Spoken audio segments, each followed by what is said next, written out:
All right, it's talk time now. The Supreme Court on December the 9th voided laws enacted by states' houses of assembly which allow governors to sack elected chairmen of local governments and replace them with appointed administrators. The five-man panel led by Justice Olabode Rhodes-Vival described the practice as executive recklessness, which must not be allowed to persist. It has become a tradition for state governors in recent times to dissolve the executive councils of their local governments and replace them with their appointees, who they call caretaker committees. Now, this judgment gives life to a tier of government that has been maligned and maltreated by states and federal governments over the years in one way or the other.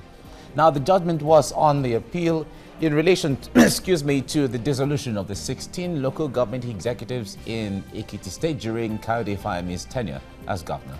Fayemi, now a Minister of Mineral Resources, reportedly announced the dissolution of the councils in October 2010, when the elected council officials still had up to December 2011 to end their three-year tenure.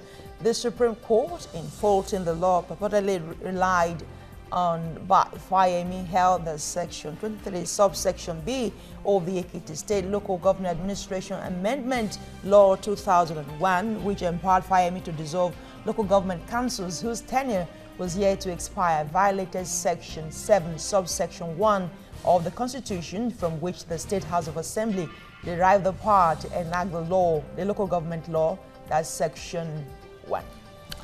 Okay. Let's get into the main story now. We have with us in the studio a one-time chairman of Amur Dofin local government area in Lagos State, public affairs analyst now, Ayodele Adewale. Welcome to the program. Thank you for having me. And we also have from our Abuja studio political analyst Ebenezer Oyetaki. Ebenezer, good morning.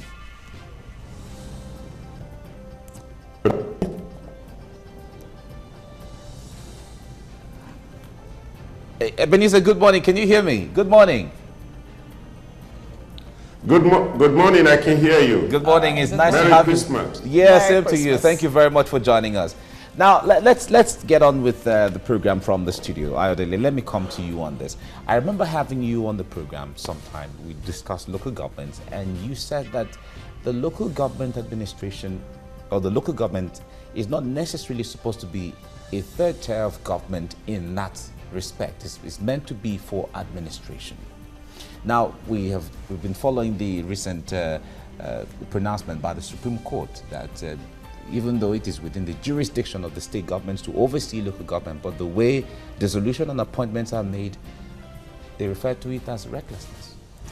Well, I wasn't there when the judge made that pronouncement, and I have not read the verdict, and I will not talk on what I was not physically present or having. Well, you've been following the issue, really. Yes. Okay. But again, you know, in Nigeria, a lot of things get into the tabloid that are not said. It's a figment of somebody's imagination. Now, this is not the tabloid. This is coming from hardcore news, really, and I've this not, is the Supreme I've Court not judgment. read it. I know Justice Rhodes-Vival very well. He's a Gregorian. I'm a Gregorian, former Gregorian. I'm an old boy, and I know he would not have spoken in that likely manner. He's a very cerebral man.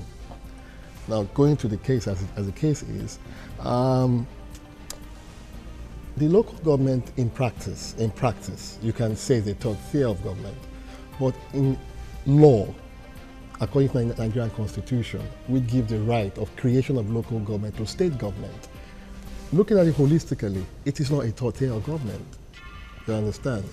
Now, we are saying that since the state have the power to create local government, they can determine the life, the birth, and time of that administration. For them to have enacted such laws, it behoves that the people of that society did agree, send different memorandum, or memoranda as the case may be, for the House of Assembly to reach its conclusion. So the people also have come to determine how they want to be governed. Now, if you want to change that, we have always advocated in the civil society that let us have a national conference, either sovereign or people's conference or whatever you want to call it. Let all Nigerians sit down from different interest groupings. But we've been having conferences. We just had one in 2014. We've not had a germane conference. We've been having a conference that has been stereotyped by people's interest. We're saying let's have a conference where the executive will not be the one to nominate the totality or larger percentage of participants in that system. Yeah, you are talking about the Constitution, the same Section 7. I think we perhaps read it backwards, because the provision of the law is very clear as to how a local government can be created. There are provisions for it there in that particular section of the Constitution. So the provision of the law is very clear as to how a local government can be created. There are provisions for it there in that particular section of the Constitution. So for the government to just dissolve, I didn't see any part. Perhaps, maybe you've seen it in that provision of the law. Well, if a governor has come to dissolve a local government, the governor must have derived his power from a particular law. And remember that the houses of assembly are also there. They are lawmakers. So if the governor have seen a provision to back up his claim, so be it. What the judgment said was that in Section 8, which empowers the State House of Assembly to make laws and that, but the Section 8 derived its power from Section 7. And the provision for Section 7 didn't say that the state governor can just dissolve the council like that. I know very clearly that when the local government at Ekiti State came up then, it was a hush-hush thing. The governor then saw that he was not very popular and he was sinking. And the best he could do was to create problems for the incoming administration, regardless of so many provisions and all of that. Now, if the incoming governor see very clearly that, look, an aberration has been committed, and the best to do is try to create a very good base for sound foundation for development, and he sees a hole in that aberration that can be corrected from the stream of law, so be it. Okay, let's get to Ebenezer with us in our Abuja studio. Ebenezer, one basic thing we like to understand, when Nigerians make reference to local government, they refer to it as the third tier of government. But in the eyes of the law, in true terms, when the government of a state through the State House of Assembly has the powers to administer and oversee goings on in the local government area, would you see the local government really as the third tier of government in Nigeria?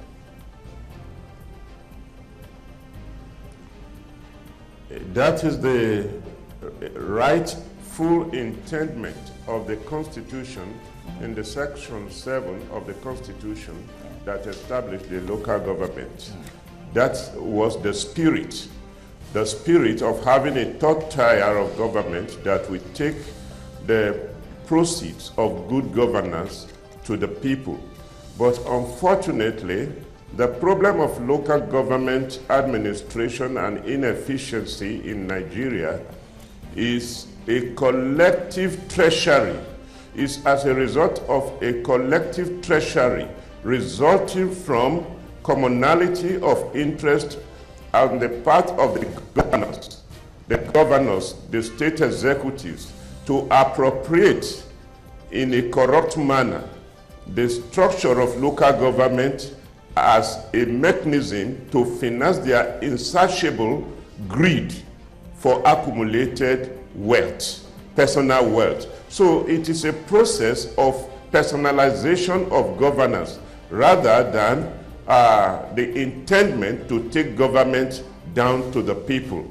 And the governors' forums are essentially to be blamed for this, because they seem to be more concerned with the Section 8 of the Constitution that give them a supervisory role over the local government, and they are not doing this with the spirit of the letter that of the creation of the local government, with the intention to take government down to the people and make governance effectively felt by the people at the grassroots.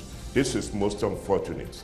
All right, let's look, Ebenezer, let's look at the implication of the Supreme Court's ruling. Quite a lot of implications. Some of them have said, some lawyers have said, okay, this will even dovetail to Section 162, talking about the joint account, that now perhaps the local government should now take laws into their hands and get their own money directly, don't rely on the state governors anymore? Well, I think even the body language of Mr. President Muhammadu Buhari is in tandem with this.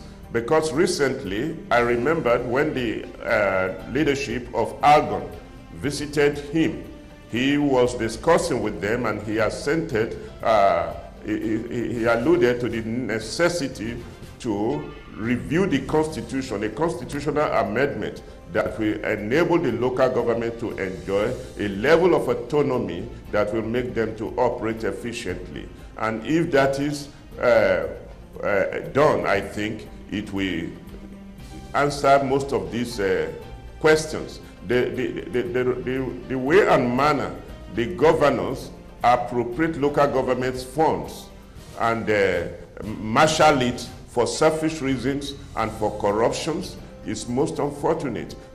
If that continues, the essence of local government will continue to be permanently defeated. Now, if you look at it too, the governors now have graduated from the original intendment for the creation of local government to ensuring that the local government do not even have the power to operate.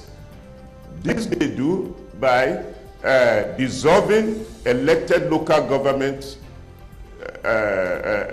structure, and they will now appoint what you call caretaker committee. And this caretaker committee can run for the lifetime of that particular governor. This is madness. It is a cycle of madness created by the governors' forums and by governors. And this is rather individualistic irresponsibility than a constitutional matter. But I think for the purpose of getting it right, just like the president has alluded, they should carry out some fundamental constitutional review, an amendment that can enable the people to have the benefit of the local government intendment.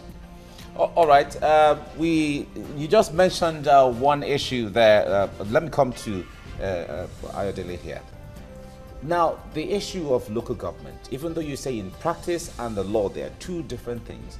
But we know that in local governments, many of them have tenures. In some local governments, in some states, they have 3 years, in others, they have 2 years.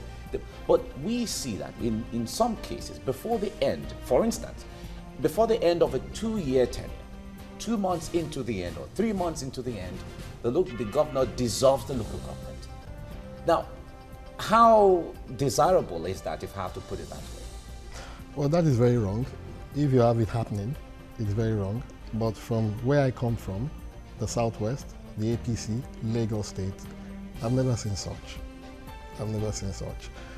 You must also understand that... Ekiti State was APC under Fayemi when it happened. And I told you what happened, what led to that. If there's no law to give him the power to do it, he wouldn't have done it. So it means that people must follow their lawmakers very well. And once a public notice is put in place that, look, we want to reform this law, we want to do X, Y, Z, people must take very cogent interest in it and don't allow some segment of interest to write the way you'll be governed. And we have always advocated that. If you sit down, cross your hands and believe that it doesn't concern you, and you allow some group of interest, I don't want to use derogative words now, to determine your future, that is what you get. You understand? We've seen societies where no-gooders, if I may use that word, in large population have come to determine the leadership. And the far-thinking right people will now start agonizing. Example is what is happening in Ekiti State right now. Somebody came with stomach infrastructure and all of that. And the very knowledgeable people sat down, believed that it doesn't concern them. And what are we getting in retrospect? So population but the government before the stomach infrastructure didn't do well. It was the one according to the Supreme Court judgment right now. riding off the Supreme democratically Court, elected council members before the end of their tenure? the Supreme Court will only talk on the facts put before it. That is what they will talk on. And the fact is that a House of Assembly had created a law to protect that decision in which the governor has then made. So he did not go out of the context of law. And it's a matter of law. I won't say because I love you so much and you're about to enter a ditch. And the law says, before I come close to you, I must put on my safety gadgets. And I see that you are drowning. And if I don't follow that rudiment of law or processes, it presupposes that if I go out of that context, I can also drown. So you must follow the provision of law. Okay, we'll come back to this. Let's go on a break and then we come back to do more on that topic of discussion right now. Stay with us on TVC Breakfast. If you're just joining us, you're watching TVC Breakfast, and we are discussing on this segment the recent pronouncement by the Supreme Court of Nigeria on the autonomy of local government in the country. We have with us Ayodele Adewale with us in the studio. We also have Ebenezer Oyetaki with us in our Abuja studio. Now, the local government is meant to be the closest tier of government to the people in practice. But these days, that may be far from the truth. Now, the issue, Ayodele was telling us the issue of practice and then the issue of the law. Now, local government autonomy is a right of the local government to perform specified duties within its domain, without interference by other tiers of government. The local government is a third tier of government where government is practiced at the grassroots level.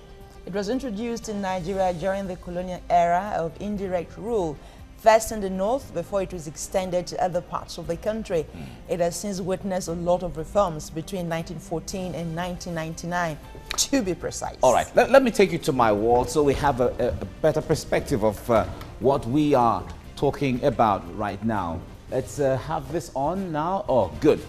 Now, the first reform happened after the educated Westerners and Southerners yearned for greater participation in their own affairs and the way they were governed. And after the Second World War in 1945, a representative system of local government was adopted in the 1950s. Now, the next reform started when military leaders assumed power in January 1966. Now, the reforms were intended to correct the ills of the local government system, the government at the grassroots that they inherited. By this time, 12 states had been created by the military, and the various state governments adopted the system of governance that suited them. Remember, after the civil war in Nigeria, the government created, that was shortly before the civil war, about 12 states were created at the time. Now, let's get on to have better perspective. The third and very important reform came during the administration of General Murtala Mohammed and General Olusegun Obasanjo in 1976 and 1979. Now, this reform was the most revolutionary in the history of local government reforms in Nigeria. The objectives and functions assigned to the local government were far-reaching, and it entrenched a high level of democratic participation and autonomy to the local councils at the time. Now, this led to a massive proliferation of local governments by the states, which were later scrapped because of their unavailability by the General Muhammadu Buhari when he seized power in the government created, that was shortly before the civil war, about 12 states were created at the time. Now, let's get on to have better perspective. The third and very important reform came during the administration of General Murtala Mohammed and General Olusegun Obasanjo in 1976 and 1979. Now, this reform was the most revolutionary in the history of local government reforms in Nigeria. The objectives and functions assigned to the local government were far-reaching, and it entrenched a high level of democratic participation and autonomy to the local councils at the time. Now, this led to a massive proliferation of local governments by the states, which were later scrapped because of their unavailability by the General Muhammadu Buhari when he seized power in 1983. Now, the fourth reform came in the 1990s during the era of General Ibrahim Babangida, who abolished the ministries of local government throughout the country in order to give greater autonomy to the third tier of government. Now, this system survived for a while, but was suspended when General Sani Abacha assumed power after the interim government at that time. Now, the last reform came in the wake of the return to democratic rule in 1999. The 1999 Constitution, we've been talking about Section 7, subsection 1, placed the local government councils firmly under the state's control. Now, this system has been on for the past 17 years, and that's how it has been as far as the eyes of the law is concerned. Now, through those Section 7 of the 1999 Constitution states that the council shall be run by elected officials. Most governors appoint and dissolve the councils and inaugurate caretaker committees to control local government and their funds. We've been talking about that earlier on, and Ebenezer in our Abuja studio was saying, no, that's not what it's supposed to be. And he said it's even an embarrassment. Now, we move on. We know that in Imo State, for instance, under Governor Rocha Sokorocha, he ignored the local government areas and created the community government councils. Now, in Jigawa State, for instance, the state government is in charge of local government funds. And if we still have others there, the governor of Kwara State, for instance, Abdul Fattah Ahmed. Exactly. The governor of Kwara State, Abdul Fattah Ahmed, in November 2006, dissolved all the 16 local government councils in the state. Now, former River State Governor Chibuike Amechi, Rotimi Chibuike Amechi, dissolved one local government, Obiakpo Local Government Council. And our former governor of Ekiti State, Kayode Fayemi, we've been talking about that, sacked 16 local government executives in the state in 2010. There are so many. Now, Simon Lalong of Plateau State, also in 2015, dissolved 17 local government councils in the state. And Governor Aminu Waziri Tamboa dissolved, in Sokoto State, dissolved about 23 local government council and appointed caretaker committees. We have them. Now, Lagos State government, on the other hand, remains a shining example to other states, as in 2003, under the leadership of Senator Bola Ahmed Tinubu, created 37 new local council development areas. That's what they're called, in addition to the 20 it previously had, bringing the number of local government areas in the state to 57. That's a little different from what you have in other states. Okay, that's all we have in there. Let me come to Ebenezer in here.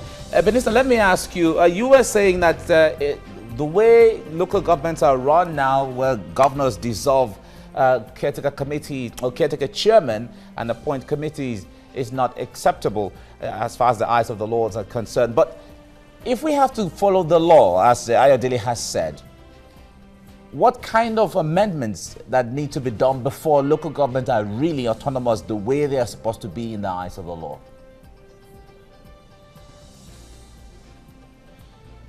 The amendment that has to be done has to do with their finances. The first one has to do with their finances, how they receive their government, their funding from the federal government.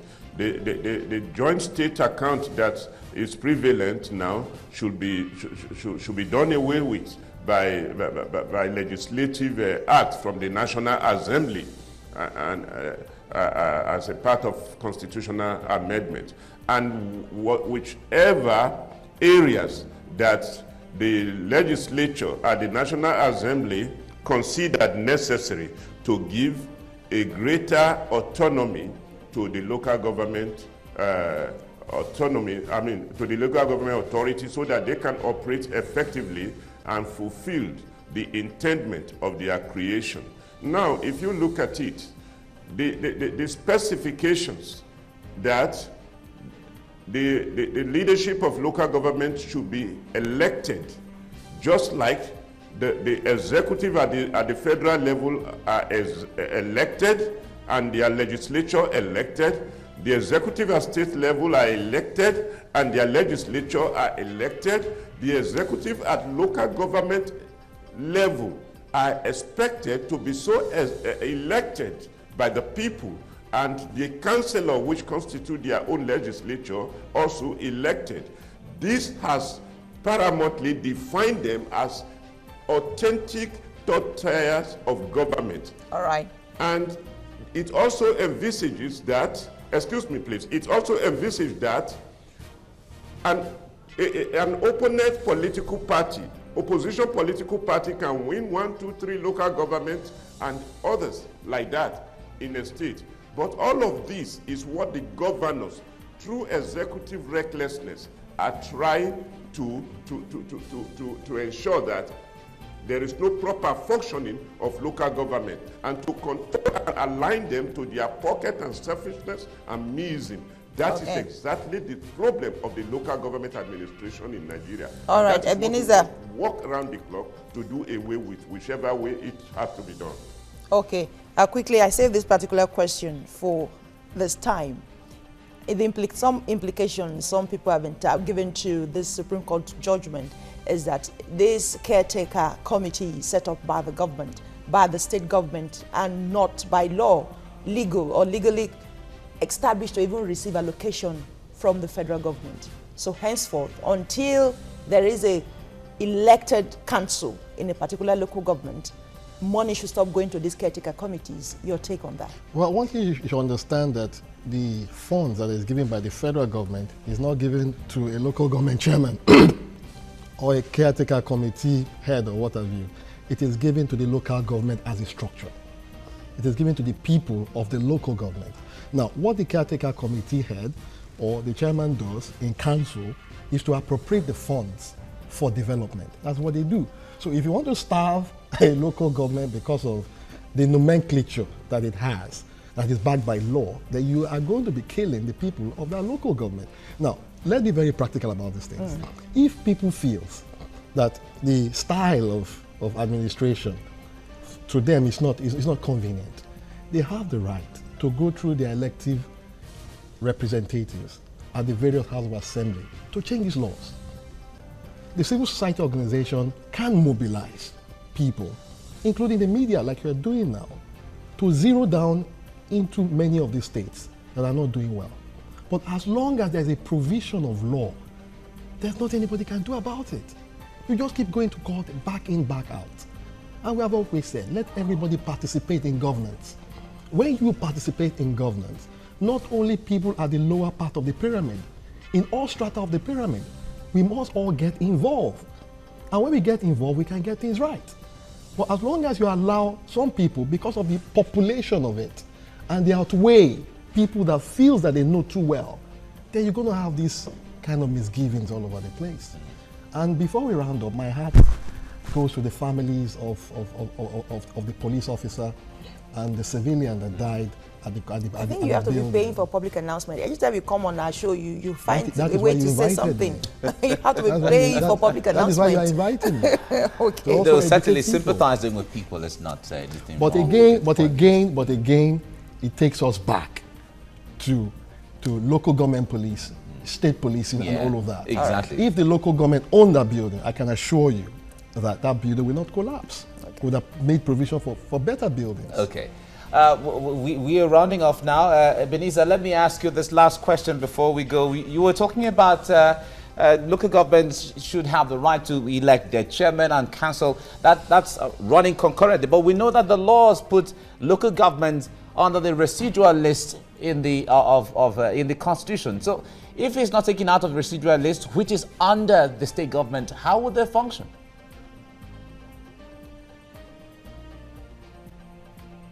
One thing that is permanent is change. If we know that we are having problem in the status that we granted them, we can upgrade that status. We can upgrade that status to attain the spirit of the intendment of their creation. The Bible said the letter kills, but the spirit makes alive. What the governors are fighting against is the spirit of the intendment of the creation of local government. And they think by aligning them to their political will, political interests, which are paramountly selfish and defeatist to against the intent of the creation of the local government, that kind of a thing. So they don't give a hoot about the people the local government is intended for. So let us align ourselves, let the governors, the people, align themselves with the spirit of the Constitution that intended that power should trickle down to the people, and the goodness of governance should also reach them via the stock tax. All right. Okay. It would be a very good passage for us. All right, You Ebenezer. see, Yeah, Ebenezer Oyetakin, thank you very much for coming on the program. We appreciate it. And Ayodele, thank you very much for coming on the program. Thank you for having me. Thank you. Thank you. Now, this is where we come to the end of today's edition of the program. Tomorrow, we'll be back again with other topics touching Nigeria, Nigerians, and Africans as far as that is concerned. I am Mike Okwacha. Have a great day. And I am Busola Mituashi. Enjoy your Boxing Day. We're expecting some gifts from you. As much as you give out, too. Bye. All right.